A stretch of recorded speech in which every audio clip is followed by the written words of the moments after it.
What's up, YouTube? It's Shady back with another Division 2 video. In this video I'm going to talk about the Quartermaster Shade Tech skills, and then some of the people that you can hire to come help work at the main base. Quartermaster is located as soon as you walk into the main base on the left hand side. Just go up to them, hold square. So at the top right corner you see skills, then perks, and then staff roster. So your skills are all the skills that you have unlocked. As you see, I have locks on all of these because I haven't unlocked them yet. Bottom right corner you see skills unlocked, and then you see Shade Tech, and that's how much Shade Tech you have. So I've been doing like side missions and just little side missions here and there, just to try to see if I can get some Shade Tech for you guys to spend it up, so you guys can have an idea of what it looks like. So again, I was going to talk about each individual one, or at least whatever I can talk about, whatever that'll let me talk about. So with this one you have the pulse, and it just says the scanner pulses the surrounding area for hostiles and visually highlights them on the targets, highlights them on the agent's HUD. So that's that one. And then as well as you have the remote is deployed at a set location, continually posted in a nearby area for hostiles, visually highlights them on the agent's HUD. And then if you go over one more time, you have the jammer, which posts outwards, overloading and disabling hostile electronics.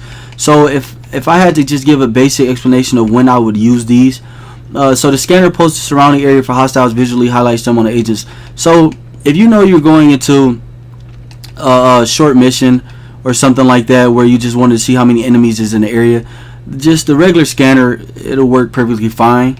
The remote, where it says if you display it and it'll just keep doing it, this is that mission. This is for that mission where you're going to constantly have enemies coming out of nowhere, and you need to know where they're at all time. So I think this will be a good one for that. And then you have the jammer. This is something that it says it overloads and disabling the electronics. This is something that you might think about using for PvP. I mean, if you know someone is walking around with some different skills that is giving you trouble, this might be something that you would need. So this seems like more of a PvP skill more than it would be for PvE, but I mean, you still can use it. So let's go to, now you have the turret. Assault turret automatically tracks and attacks hostile targets, but this behavior can manually overridden to target a specific enemy. And then you have so that was the assault turret. Now you have the incinerator turret. It says the incinerator turret is mainly controlled by the deploying agent to dispense streams of flame in a forward-facing cone.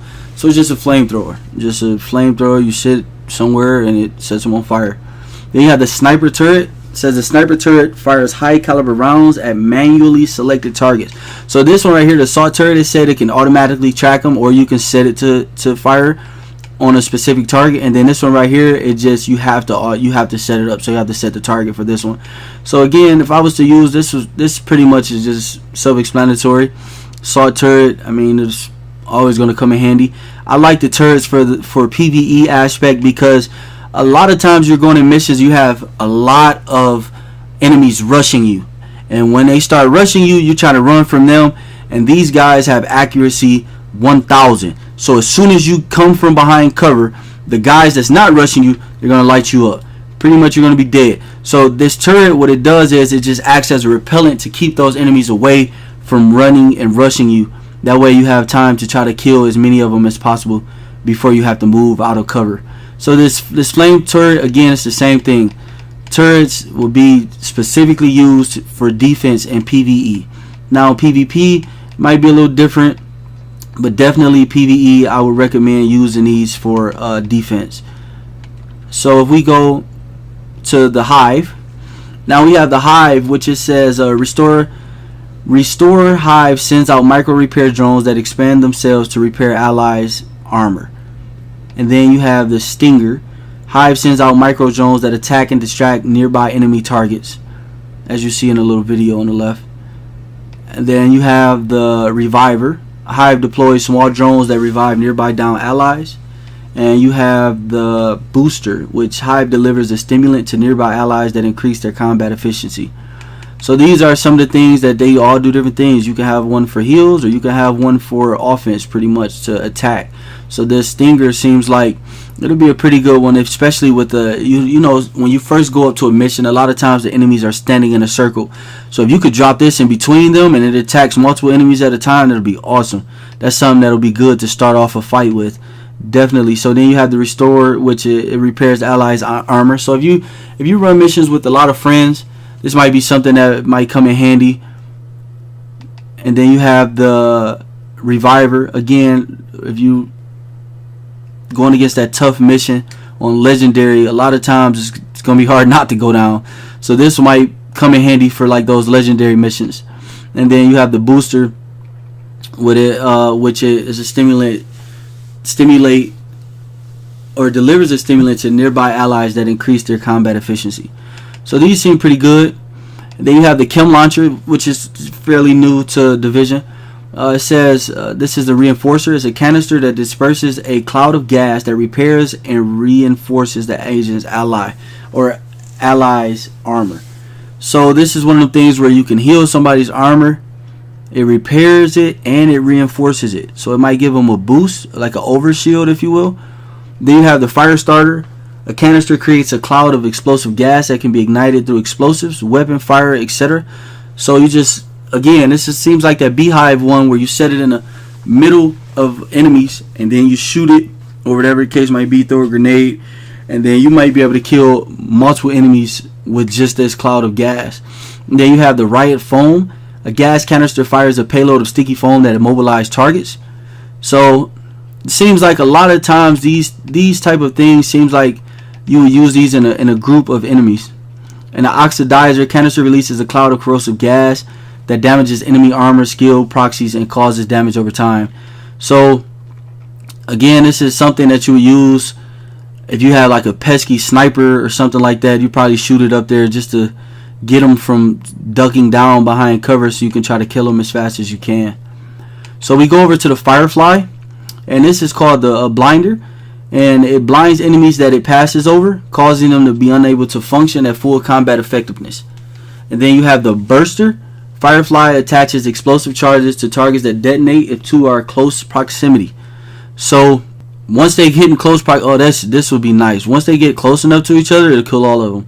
So that's something nice. You could be stealthy, which isn't all the Division known for, but this is something that would really cause you to be stealthy. And then you have the Demolisher. It damages or destroys enemy weak points, skill proxies, or environmental explosives. So these seem like something that you would really need, especially these two, the Burster and the Demolisher, for the heavy armed enemies that you're going to run into. And as I see in the video, they have a heavily armored enemy right there. So these two definitely will come in handy. This one for sure, Demolisher. Firefly damages or destroys enemy weak points, skill proxies, and environmental explosives. So this seems like for sure that skill you're going to need when you're going up against legendary and you know you have that named boss and you want to kill him fast. This seems like it'll be handy to use. So then you have the secret mine, which I already currently unlocked, and it's just a secret mine can be deployed to track down hostiles and explode on reaching close proximity. It follows you once you set it down. It follows you, and then you press R1 or L1 depending on what skill you have, which button you have it assigned to, and you press R1, and then it'll, in my case, I'll press R1 and it'll go find the target. And then you have the air burst. Secret mine rolls toward its target and launches an explosive burst into the air on reaching close proximity. This is the exact same thing, which you would think that it would be better, but it's not really. It's the same thing. This one can kill multiple targets and this one can kill multiple targets. I don't understand why they would make the same thing really. And then a cluster secret mine splits into smaller seekers and track down enemies exploding when reaching proximity. Now this one is great because now you can send this one to multiple enemies. So these are something you would just send it to a group or to one person. This one definitely you will send to multiple ones, which can come in handy for sure. Now you have the drone. I also have this one unlocked. The striker tracks targets and attempts to maintain line of sight while continuously firing. This is pretty good. I like it because it doesn't do a lot of damage, but once you get your skill level high enough, it'll probably do a lot of damage, and then that way you can send this to that named boss or that enemy. And it has a lot of health too, surprisingly. It takes a long time for it to come back though. When you see it says cooldown 180 seconds, that means once you use it and it runs out of the time, the duration, which is 120 seconds. So once that 2 minutes is up, it'll go away pretty much, or explode for the most part, and then you have 180 seconds before you can use it again. So you got 2 minutes of use and then 3 minutes of downtime waiting for it to come back. But it does have a lot of health. 350 HP is pretty good, and it stays alive pretty well. But I like it because it's easy to, I send it to the snipers, that way I don't have to worry about it. Then you have the defender. Attempts to deflect incoming bullets from a sonic emitter mounted beneath the drone. So whoever is beneath the drone, it pretty much blocks the bullets, which seems pretty good. I mean, if you're someone like just someone who likes to rampage, you know, get a shotgun and run through, that seems like it'll come in handy. Bombarder requires that an agent set 2 points and then deploys a payload of miniature explosives between them. So you set 2 points, and then pretty much whoever is in between those points are going to be dead. So the fixer replenishes nearby allies' armor or can be manually targeted on a specific ally. This is one of the things they had unlocked in the beta, which is pretty good. Once you can send it to someone, or you can have it on you and it repairs their armor. Simple as that. And then you have the shield, which is just a bulwark shield, provides near full body coverage, but its bulk means that only sidearms may be used while equipped. Then you have the Crusader. Shield is a shield that allows all primary weapons to be equipped while it's equipped, but exposes the agent's legs. So this is more or less something that you would use for PvP, and so that is the bulwark shield. This PvP, I would assume. And then a Crusader shield you can pretty much use for PvE. I don't think the enemies would be that smart to sit there and shoot at your feet. And then you have the deflector. Shield causes incoming bullets to ricochet to a nearby highlighted target. Ooh, that's nice. With the clear line of sight to the agent. No, not a full body shield. Lack of brace means that only a sidearm may be used alongside the shield. So this one's pretty nice. I like this one. This will be fun to play with, really. Especially if you got a group of four, a team where they can just ricochet bullets all day, and then the team can be behind them just dropping them pretty much. So that seems like a pretty good skill to have. Okay, so the next, if you press R1, you go to perks. This is your perks, and what it is like, for example, this perk was it so I can have 2 primary weapons. This perk is the armor. It says restocking when entering a safe place refills armor. That is definitely something you want to have, because a lot of times you will run out of health and you would hope that an enemy drop it, and they won't. So I have some skills. I'm going to just unlock that one right now. I'm not even going to waste time with it. So just hold square and it unlocks it. Now you got a check mark. So now anytime I enter a safe house, anytime I enter my main base, or if I'm in the dark zone and I enter a safe area, it'll automatically restock my armor kits, which is something that you really want. So I would recommend unlocking that at the very start. And then the second one is restocking when entering a safe place. That's for your grenades, which if you use a lot of grenades, that is something you want to do. I don't so much, as I'd rather use the skills more so than I use the grenades. So definitely it's up to you. That would be preference. So this one is a field proficiency cache. 50% chance for a bonus item to drop when opening a field proficiency cache. And it says requires level 30. When I hit level 30, this is going to be the first thing that I open, because you could get those exotic guns or exotic gear. That's something that you would want. Armor kit, it just tells you, it goes in levels of how many armor kits you can use. So the very first one, once you unlock it, you can carry a total of 4. The second one 5, and so forth and so on. So I have 4 right now. I'm going to actually use 2 of my Shade Tech points so that I can have 5 of those, because they can never be more important, I promise you. Then you have the grenades. It tells how many grenades you can carry, self-explanatory. And then you have the inventory space. One thing I learned about Division 1, inventory space was a must. And I say that because it is nothing more infuriating when you're trying to pick up something that you really need and your bag is full. it is a headache that you have to go back, because you don't want to waste it and just break it down. If you have all of your materials, you might be maxed out on materials and you don't have any money, so you want to sell it.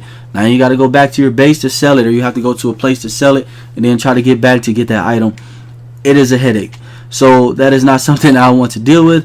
I am instantly going to increase my inventory capacity by 10 slots. And then it says for another additional 2, I'll increase it by 20 slots. I am definitely going to do that, because that is not something I want to deal with. I'm not going to go by, it says to even go to 3 or increase by 30, you're required to be level 30. So stash, again, this is increased stash capacity by 20 slots. It's only one Shade Tech. For the start of the game, you don't have to do this, because at the end of the day, you don't know which gear sets you're going to have, or which items you're going to want to keep. Right now, you're just trying to play the game, level up, and you're pretty much just using whatever gear has the highest gear score. Sometimes you'll be able to find a 3-piece set which you will want to use, but again, that's something I'll explain in a later video. So right now, I'm not going to increase my storage capacity because I don't really use it that much. Headshot accolade, headshot kills award an XP bonus. I get a lot of headshots for the most part. I like to use this, so I would definitely recommend, because you always want to aim for the head because it does more damage and it kills them faster. So I would definitely recommend, if you're going to get headshots, why not get bonus XP? It'll help you level up faster. So again, this is killing multiple enemies at the same time. This goes for some of those skills that we talked about, where the buzz, you can set it in multiple, and you kill multiple enemies. Why not get XP for it? I'm trying to get this, again, this is road to level 30. I'm trying to get there as fast as possible. Weak point accolades, kills triggered by destroying weak points award XP bonus. So I'm going to hold off on that one. I don't run into too many named enemies where they would have a weak point, such as the belts that you can shoot, or some of them carry grenades in their pocket. If you shoot it, it blows them up automatically. I'll try to show you guys on the mission what I'm talking about. So this is detection. Donating enough resources to the control points activates better detection of loot containers in a 20-meter radius for 10 minutes. This isn't something that I think that I need right now, that I'm going to spend Shade Tech on. Now, when I max out everything else, and I'll come back to it. Crafting materials. Material storage capacity increased to 100. Right now, I'm not crafting so much at the start of the game, so this isn't something that I'm going to jump on right now. Magazine. Tactical small pouch magazine fits any belt-fed weapon. So this is just this is your magazines that you would need to craft. Once you go unlock these, you can craft these at the crafting station, and they all do different things. So it's just a small pouch magazine. This magazine 2 awards a balanced spring 5.56 mag, and the magazines do different things, whether it increase capacity or and like crit hit damage, crit hit chance, stuff like that. So that's something we'll have to talk about once we start to craft those magazines. Same thing with the muzzle and the optics and the grips. And as you see, I had already crafted a grip. I already crafted some iron sights and things like that. So again, now you're at deconstruction. Deconstruction can yield extra crafting materials. So we talked about having that stash space. If you go to your items or your gears and you want to deconstruct it, you'll receive some materials for deconstructing that particular gear item, gear set, or gun. So this one, it says it gives you extra resources. Resource inventory can now carry 50 more food, water, and components. You have a limit of how much you can carry. This just provides extras for when you take out those enemies or whatever, and you pretty much clear out that zone. They'll need resources pretty much. So you got hard bounties. Get access to 1 hard difficulty bounty per day, and this requires a actual staff roster person. His name is Otis Sykes, and once you recruit him, you'll be able to do this. And then you have loadouts. A new equipment loadout can now be created in the inventory for a total of 4. So when you're creating those sets or that loadout that you want with those particular guns or that particular set, you can just go in, equip that loadout without having to change everything out individually. And then it says signature weapon ammo increases the amount of signature weapon ammo dropped, and you need requires level 30 for this one. So I still have 3 Shade Tech left. Let's see what skills we have. I think I want to try out some of these. I think I'm going to definitely try out the Firefly because I want the heal. Like I really do.